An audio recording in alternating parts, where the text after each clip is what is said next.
Hello everyone, my name is Seema and welcome to this video. What I'll be discussing today, the topic for today's discussion is, can religion hinder your spiritual growth? Isn't that strange? The title sounds strange, isn't it? From what we all know, we seem to think that religion is the only path that leads us to our awakening and our awakening to our God self and being with one with the divine. Well, there is some truth to it, and yet I do not fully support that. I would say religion is a good place to start to have faith in the powers that we don't see. So having a temple or a church or a god to relate to is a good way, a good starting point. Okay, but if you just keep yourself constrained to that, you will never be self-realized. No matter how clearly you're doing all the rituals as the priest tells you, no matter how much money you give in charity, no matter how much you participate in all the religious functions in the place of worship that you're associated with, nothing good will come out. Because see, in the end, what it becomes is a social aspect. There's a social aspect to it. So all the gatherings, even whether it's in the religious institutions, become a way for people to chit chat, right? They usually will avoid coming to the actual prayer, but are more interested in the food that's served afterwards, or having a conversation with their friends and have a free meetup place with the rest of your relatives, because that's an easy place without someone having to do any effort to open their own homes, right? And to be able to want to serve to their own family. So that is what happens. And even charity, it becomes more of a social status. So hey, I gave so much, or I'm the one giving out the food at the religious place out today. So I have like 5 dishes that I'm doing, and I also have a dessert to go with it. You didn't even have that, those kind of things. So it's more of an ego play at that time. So what good is the charity or the food that you're serving, to people? It's not that you sat all day and cooked something nice for everyone to relish. It's not that. There's no effort involved. You gave the money to the cheapest vendor who was ready to make food for you, and you don't care whether the food is half good, and you don't care how it's served, even whether it's warm or not, whether it's even coming on time. So the humanness comes into effect in these religious places. However, if you want to expand yourself, right, like the monks and the gurus and the saints did back in the ages, they were not confined to a little jar that a goldfish finds itself in through religion. They wanted to explore and see what the ocean looks like, right? So in order to do that, and in order to go for self-realization and to become your divine self, you will have to venture out on your own. So I'm not saying that you cannot go to these places. You can do if it helps you. It's an individual's choice. But what will happen is you need your solitude.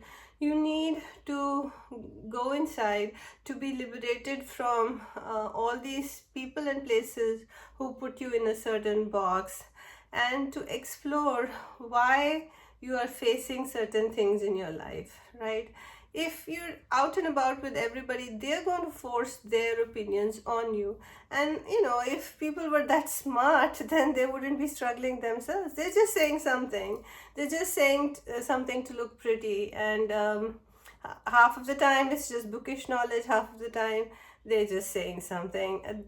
They don't mean the best for you at all times. So the best way to explore is to go into isolation, to cut off from everything like that, of all these distractions, And then whatever challenges you're facing, try to figure out how to overcome them by building a relationship with yourself. So spirituality is going inwards, not connecting outwards to the world. There's nothing in the world that you'll find which will help you when you're on your spiritual path. It's more of a connection with yourself, relying on your own intuition, relying on your own guidance, and waiting for uh, signs and symbols, and also trying things. So, say you were guided to do A, but if you tried A, it didn't really work for you, and then you're asking God to help you with the next step, and B might pop up. An idea to do B might pop up, and then it might actually work for you. So it's more of a self-exploration journey. It's more of a of isolating yourself and figuring out things on your own, rather than being associated with the world around you. And I'm not saying you have to leave the world and completely renounce it, but you could be part of the world, yet you could try to figure these things out on your own. Listen more than talk. Let go of the ego. The one who has an ego will never find God. You will have to drop that, and the more you're exposed to the world, the more the ego comes into play. So you will have to leave that behind. And how, what does that mean? How do you leave the ego behind? What I mean is, if someone says you're good for nothing, a normal person would fight back and say, what do you mean? What do you mean I'm not good for nothing? I'm really good. You're the one who's good for nothing, right? But when you're on the spiritual path, you're not going to react to this, right? You'll say, okay, that's fine, because you know your peace is more important to you. What other people are saying is, their own projection. And at no cost you want to let go of your peace. So you'll say, okay, whatever. If you think I'm good for nothing, I'm all right with that, because I know in my heart how good or bad I am, right? And that's not being arrogant. It's just being assertive of what you know, right? And how does the other person know you better than yourself? They don't. They're just talking. They're just making up things. So it's all fluff, anyways. So that was one example. And so ego can be let go in so many other places, where you'll have to isolate from people who your most close inner circle, because sometimes the closest inner circle is the one that hurts us the most, right? So and it is not easy, because that is what you're familiar with, that's what you were born in, that's what life was all about, right, with you till that point. But then the idea of leaving the others and withdrawing is to become more self-reliant. So you see, cannot be calling people like, oh, I don't feel good about something that happened today, what do you think I should do? No, you're not trusting someone else to guide you, because those people might have given you bad advice, or they might not be available, or they don't really care. So whatever the reason, when something bad happens, you go inwards and figure out how to handle the thing.